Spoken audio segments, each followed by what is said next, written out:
नमस्कार दोस्तों, स्वागत है आपका मेरे YouTube चैनल एचएचके स्टडी सेंटर में।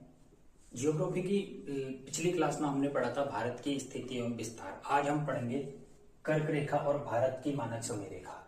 आज हम कर्क रेखा के बारे में पढ़ेंगे और भारत की मानक समय, एक भारत के मैप का मैंने ढांचा, इसी से मैं आपको कर्क रेखा समझाऊंगा। उससे पहले हम पढ़ लेते हैं ताप कटिबंध। ताप कटिबंध को समझते हैं। ताप कटिबंध कैसे समझाया जाए, कैसे इसको समझ सकते हैं। हमने कल पढ़ा था कि जो हमारी पृथ्वी है कैसी है, गोल है। इसके जो बीचों बीच जो रेखा है हम उसे क्या बोलते हैं, भूमध्य रेखा। भूमध्य रेखा या विषुवत व्रत हमने पढ़ा था। क्या पढ़ा था, विषुवत व्रत या विषुवत व्रत। विषुवत व्रत। और जो 23.5 डिग्री पे है उत्तर में उसे कर्क रेखा, और जो 23.5 डिग्री दक्षिण में है ये कर्क रेखा, और 23.5 ये मकर रेखा। और 66.5 डिग्री पर आर्कटिक व्रत। क्या थी ये, आर्कटिक व्रत। और ये 66.5 पे जो दक्षिण में है उसे क्या बोलते हैं, ये 66.5 डिग्री उत्तर में है, ठीक है। और ये 66.5 डिग्री दक्षिण में, इसे क्या बोलते हैं, अंटार्कटिक व्रत। अंटार्कटिक व्रत हम इसे बोलेंगे, ठीक है। अब ये हमने पढ़ा था ये, और हमने दूसरी चीज ये देखी थी कि ये क्या है, उत्तरी ध्रुव और ये दक्षिणी ध्रुव। उत्तरी ध्रुव और ये क्या है हमारा दक्षिणी, ये दक्षिणी ध्रुव है, ठीक है। अब हम देखेंगे कि इसमें किस हिसाब से ताप कटिबंध है। 0 डिग्री पर है भूमध्य रेखा, इसको हम 0 डिग्री देख लेते हैं। 0 डिग्री पर भूमध्य, ये उत्तरी गोलार्ध, और ये इससे ऊपर उत्तरी गोलार्ध, इससे नीचे दक्षिणी गोलार्ध। अब हम देखेंगे ताप कटिबंध क्या होते हैं। सूर्य का प्रकाश कैसे पड़ता है, ऐसे पड़ता रहता है, ठीक है। सूर्य की किरणों के हिसाब से पृथ्वी के सूर्य जैसे पड़ता है, सूर्य की किरणें जैसे पड़ती है, उस हिसाब से हम क्या करते हैं, ताप कटिबंधों को निश्चित करते हैं। अब इसमें ये जो हमारी कौन सी रेखा है, कर्क रेखा और मकर रेखा, इसके बीच का जो ताप रहता है उसे बोलते हैं उष्ण कटिबंध। क्या बोला जाता है इसको, उष्ण कटिबंधीय। उष्ण कटिबंधीय क्षेत्र से बोला जाता है इन दोनों, ये वाला क्षेत्र, ठीक है। और अगला कौन सा क्षेत्र, कर्क रेखा और आर्कटिक व्रत, इसे बोलता है उत्तर में तो उत्तरी शीतोष्ण कटिबंध। क्या होता है, शीतोष्ण कटिबंध, इसे क्या बोला जाता है, शीतोष्ण कटिबंध। और ये जो एरिया है मकर रेखा और आर्कटिक व्रत के बीच, इसे बोलते हैं दक्षिणी शीतोष्ण कटिबंध, ठीक है ना, शीतोष्ण कटिबंध।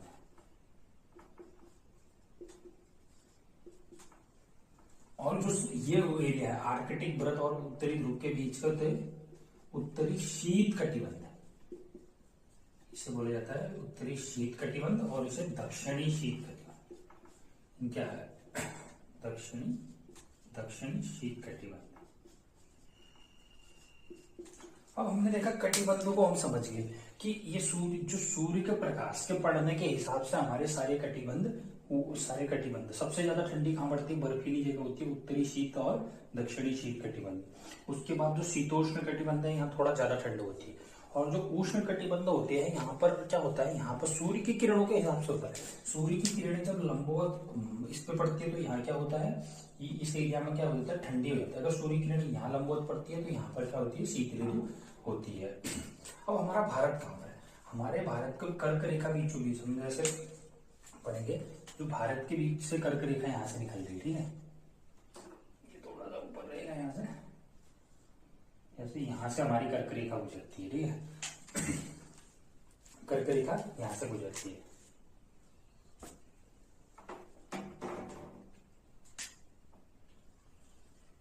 यहाँ पर भी दो राज्यों को गुजरती है।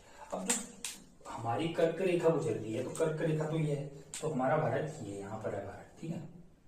ये हमारे भारत की स्थिति है।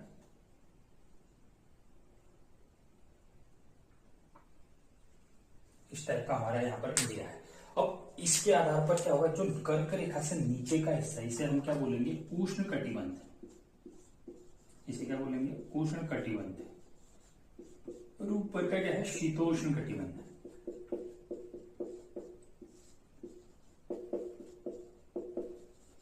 इस आधार पर तो हम कहेंगे कि जो हमारा भारत है क्या है, उष्णकटिबंधीय भी है, शीतोष्ण। लेकिन ऐसा नहीं है, ऐसा क्या है, हमारा जो भारत है यहाँ पर क्या पड़ता है, राजस्थान में थार पड़ता है, थार का रेगिस्तान पड़ता है। और ऊपर कौन सी एरिया है, हिमालय,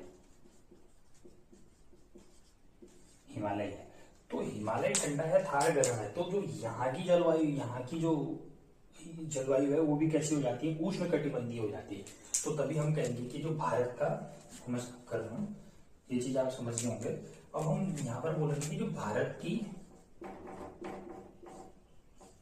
की जलवायु कैसी है, भारत की जलवायु कैसी बोलेंगे हम, उष्ण कटिबंधीय। कैसी है, उष्ण कटिबंधीय, उष्ण कटिबंधीय मानसूनी जलवायु। आपके समझ में आ गया, उष्ण कटिबंधीय जो मैंने समझाया, जो भारत की जलवायु है कैसी है, उष्ण कटिबंधीय है। मैंने समझाया आपको कि कितने उष्ण कटिबंध होते हैं, उष्ण कटिबंध, शीतोष्ण कटिबंध और शीत कटिबंध। ये दक्षिण में भी होते हैं, उत्तर में भी होते हैं। इनके हिसाब से मौसम निर्धारित होता है। भारत में क्या है, उत्तर भाग में क्या होता है, शीत ऋतु भी आती है, गर्मी की ऋतु भी आती है। और वही जो नीचे साउथ का हिस्सा है, साउथ के हिस्से में मैक्सिमम गर्मी बनी रहती है, नॉर्मल गर्मी का मौसम रहता है। तभी हम बोल सकते थार के रेगिस्तान और हिमालय, इन दोनों से निर्धारित होता है कि ये भी क्या है, उष्ण कटिबंधीय है। इसको हम तापमान वाले चैप्टर में पढ़ेंगे, ये कैसे इसको डिसाइड करते हैं, ठीक है। और बाकी हम बोलेंगे कि हमारी कैसी जलवायु है, उष्ण कटिबंधीय मानसूनी जलवायु है। ये सबने नोट कर लिया होगा, इसको साफ कर रहा हूं मैं। अब हम समझेंगे ये जो कर्क रेखा है, कर्क रेखा के बारे में पढ़ेंगे, जो हमारा आज का टॉपिक भी है कि कर्क रेखा हमारे देश की क्या होती है, 8 राज्यों से होकर गुजरती है, लगभग 20 से ही गुजरती है। इसमें 8 राज्य कौन से हैं, 8 राज्य, पहला गुजरात, ठीक है, पहला गुजरात। दूसरा कौन सा होगा, राजस्थान, दूसरा यहाँ पर राजस्थान। मैं यहाँ पूरे शॉर्ट में यहाँ शॉर्ट में लिख रहा हूँ। तीसरा कौन सा होगा, मध्य प्रदेश। चौथा कौन सा होगा, छत्तीसगढ़। पांचवा कौन सा, झारखंड। उसके बाद पश्चिम बंगाल, यहाँ पर क्या है, त्रिपुरा, अंत में मिजोरम। ये आपको समझ में आ रहा होगा कि कौन कौन से राज्य हैं, कौन कौन से राज्य हैं। राज्यों के नाम मैं यहाँ पर लिख रहा हूँ। पहला राज्य है गुजरात, अगला राज्य है राजस्थान, उसके बाद अगला राज्य मध्य प्रदेश। ये दक्षिण से पूर्व, पश्चिम से पूर्व की ओर है मध्य प्रदेश। उसके बाद अगला राज्य कौन सा है, छत्तीसगढ़।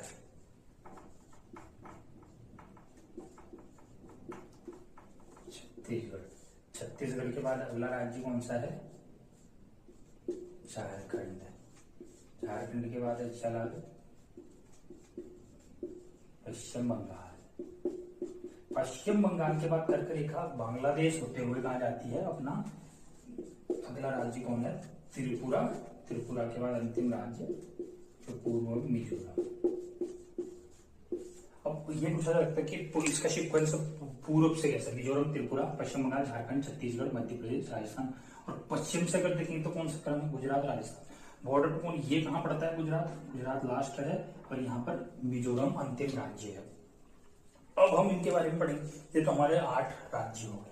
अब पढ़ेंगे कि इनकी राजधानी, इनके राज्य, इन प्रदेशों की राजधानियां क्या है। दक्षिण में, उत्तर में, ये जो है गांधीनगर है। मैं इसी सीक्वेंस में लिख रहा हूँ, जो नीचे होगी उसके नीचे और जो ऊपर होगी उस। गांधीनगर कहाँ है, गांधीनगर दक्षिण में कर्क रेखा। राजस्थान की क्या है, जयपुर।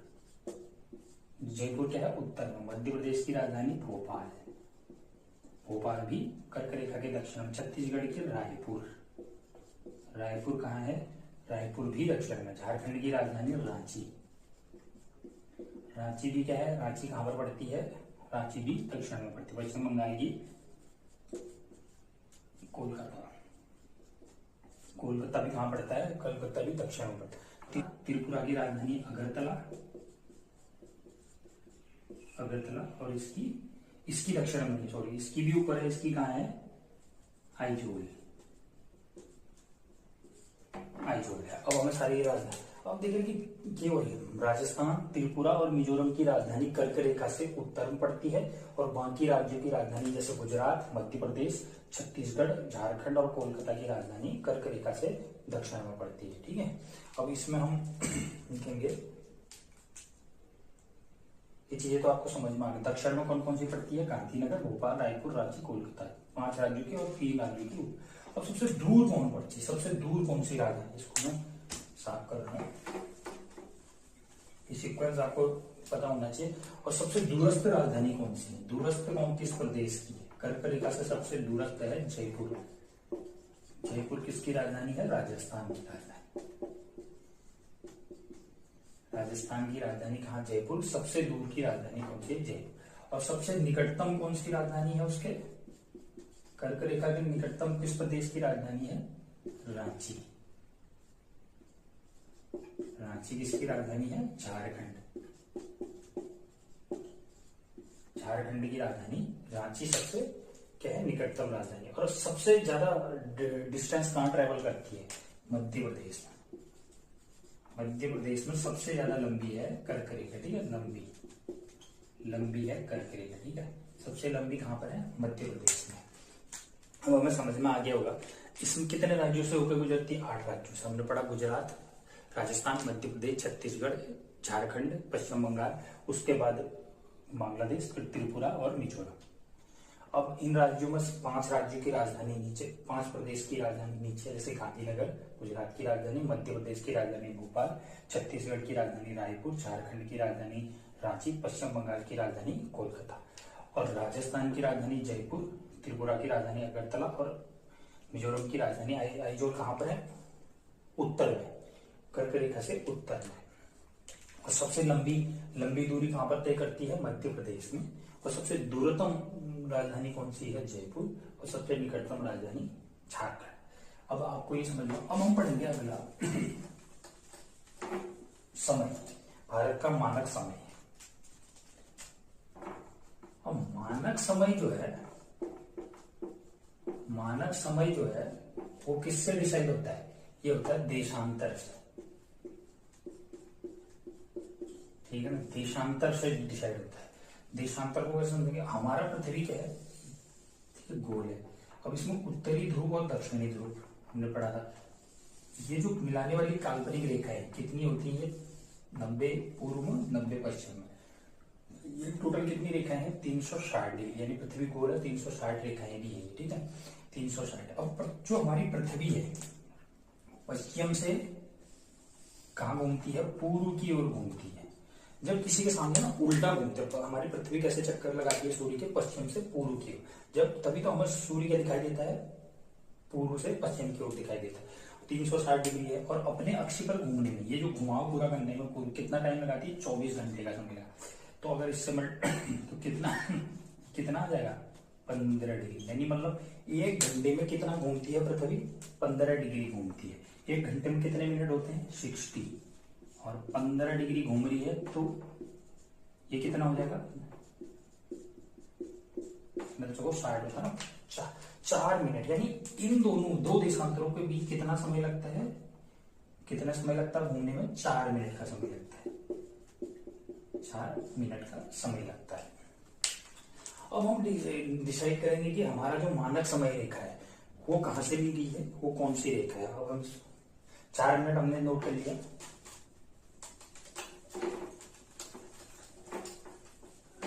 अब हमारी जो देशांतरी विस्तार, हमने पहले चैप्टर में पढ़ा था देशांतरी विस्तार। देशांतरी विस्तार में एक ये पॉइंट कौन सा था और एक ये पॉइंट, यहाँ पर रोमांचल में क्या था, 97 डिग्री 25 मिनट। और ये कौन सी जगह थी, किबुथु जगह से ली गई है। और दूसरी कौन सी जगह गुजरात में,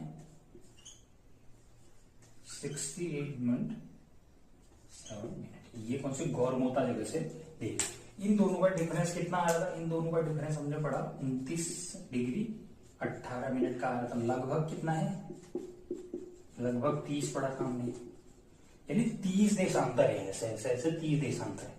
तो कितना समय लगता है एक देशांतर में, हमने पढ़ा था अभी 4 मिनट का समय निकाल लिया।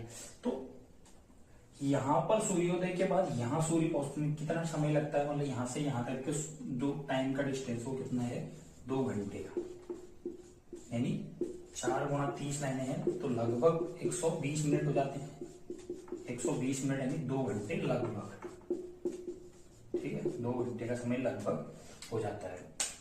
वैसे ये जो समय है वो वैसे लगभग 2 घंटे मानते हैं, लेकिन अभी कुछ तो कम आया, अभी 30 नहीं है, 30 नहीं माना, 18 आदमी मान लेता है। तो इसको बोल सकते हैं एक जो एग्जैक्ट है सूर्य, यहाँ सूर्योदय के, अरुणाचल में सूर्योदय के बाद यहाँ कितना डिफरेंस है सूर्योदय का, वो है 1 घंटा 57 मिनट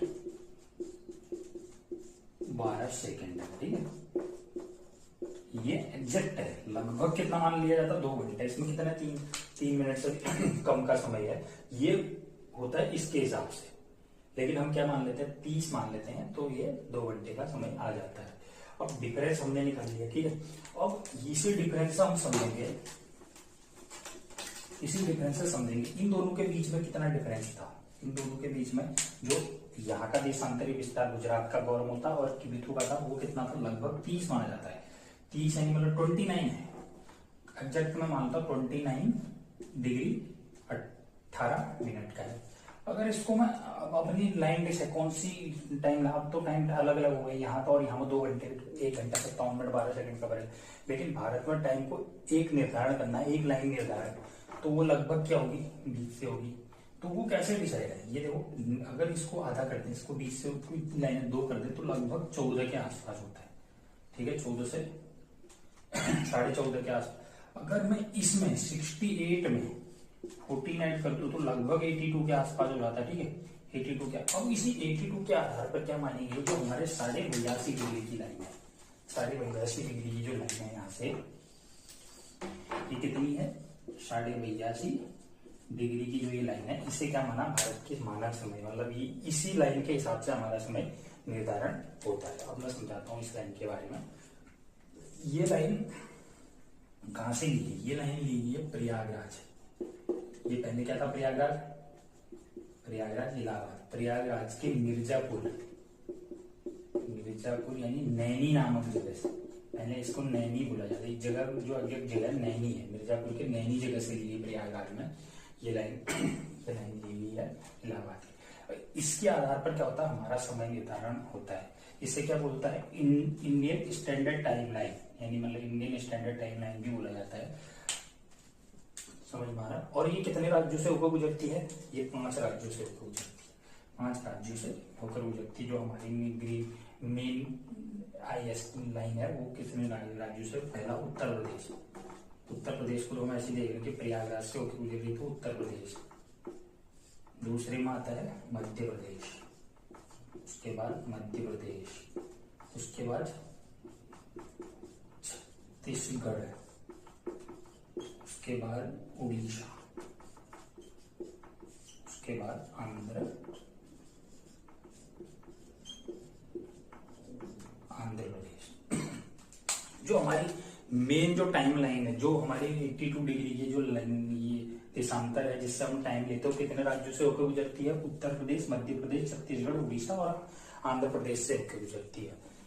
अब हम इसको देखेंगे कि जो हमारी मेन जो 0 डिग्री है, ये कितनी डिग्री है, 82.5। 82.5 इसीलिए डिग्री अंतरराष्ट्रीय नियम है कि इसको कितने में होना चाहिए, हमेशा 7.5 के गुणा होना चाहिए। मैं इसको साफ कर दूंगी, 7.5 के क्या होना चाहिए, गुणा होना चाहिए। 7.5 के गुणा क्यों होना चाहिए, 7.5 का जो गुणा हुआ, ये अंतरराष्ट्रीय नियम है, इससे तब टाइम क्या निकलेगा, 7, 7.5 इस टाइप का निकलेगा। जो भी देशांतर, जैसे हमारा देशांतर और जो दूसरा कंट्री है उसके देशांतर में कितना फर्क होगा, वो यहाँ पर भी जो रेखा निकल रही है ना, वो भी 7.5 के गुणा, उससे निकलेगा। हमारा जो डिफरेंस होगा ना, जो यहाँ का और पाकिस्तान, जो देश पाकिस्तान के समय का डिफरेंस होगा, वो आधे घंटे का समय में हो या 1 घंटे का हो, जब 7.5 का। अगर 7.5 के गुणा नहीं होता तो डिफरेंस कितना होता है, कुछ मिनटों में होता, 27 मिनट 28 मिनट इस टाइप में। इसके लिए अंतरराष्ट्रीय नियम बनाया गया कि जो भी मानक रेखा ली जाएगी वो किसके 7.5 के गुणक ली जाएगी। अब क्या है, पृथ्वी में कितने ये जो ये है देशांतर रेखा है, ठीक है, ये जो देशांतर रेखा है, जो 0 डिग्री की देशांतर रेखा है, ये कहां से ली गई है? ग्रीनविच, इंग्लैंड की ग्रीनविच, ग्रीनविच से, जहां पर ग्रीनविच प्रयोगशाला, ग्रीनविच प्रयोगशाला, ठीक है, ग्रीनविच प्रयोगशाला से ली गई है। ये जो लाइन है, ठीक है, ये ग्रीनविच प्रयोगशाला से ली गई है, जो 0 डिग्री है। और इसके जो पूर्व में पड़ता है, इसके जो पूर्व में पड़ता है, वो बोला जाता है कि समय ज्यादा है। और 82.5 डिग्री है हमारा, जैसे हम मान लो 82.5 डिग्री है। और कितनी है? 82, 82.5 का मतलब है कि इतनी बार 82.5 देशांतर है। कितना मिनट लगता है एक में? 4 मिनट। तो ये कितना हो जाता है? 330 हो जाता है, ठीक है, 330 हो जाता है। और 330 मतलब कितना होता है? 5 घंटे 30 मिनट, 5 घंटे 30 मिनट, ठीक है, 5 घंटे 30 मिनट का समय ये हो जाता है। हम कहेंगे कि हमारा जो समय है ग्रीनविच से कितना आगे है? 5 घंटे 30 मिनट हमारा समय आगे है। ये समझ में आ गया होगा कैलकुलेशन आपको। जो समय यहाँ होगा, यहाँ क्या होगा? बाद का समय होगा, पश्चिम में बाद का, पूर्व में पहले। हमारा समय जो है ग्रीनविच मीन लाइन से कितना है? 5.5 घंटे आगे है। जैसे आज जो हम समझे वो समझे, अभी जो समझ रहे देशांतर, हमने आज क्या समझा? कर्क रेखा समझी। कर्क रेखा कितने राज्यों से होकर गुजरती है? 8 राज्यों से। हमने किस किस प्रदेश की राजधानी कहाँ पड़ती है वो चीजें, और किस प्रदेश से सबसे ज्यादा लंबी गुजरती है? मध्य प्रदेश से। और उसके बाद हमने इंडियन स्टैंडर्ड टाइम लाइन जो हमारी 82 डिग्री पे है उसके बारे में पढ़ा। उससे हमारा Greenwich, GMT, Greenwich mean time बोलते हैं, इसका जो टाइम होता है उससे जीएमटी, यानी ग्रीनविच मीन टाइम, ठीक है, ग्रीनविच मीन टाइम, इसे ग्रीनविच मीन टाइम बोला जाता है, ठीक है। इसके टाइम का ग्रीनविच मीन टाइम से कितना आगे है? जो इंडियन स्टैंडर्ड टाइम लाइन है वो कितना? 5.5 घंटे आगे है, ठीक है। और बाकी ये चीजें आप क्या है इसी तरह से बनाए इसको, जैसे मैंने मानचित्र में, इस मानचित्र के से समझने में काफी इसको आसानी होगी। अगर क्लास अच्छी लगे तो इसे लाइक कीजिए और सब्सक्राइब कीजिए, ज्यादा से ज्यादा लोगों को शेयर कीजिए। धन्यवाद।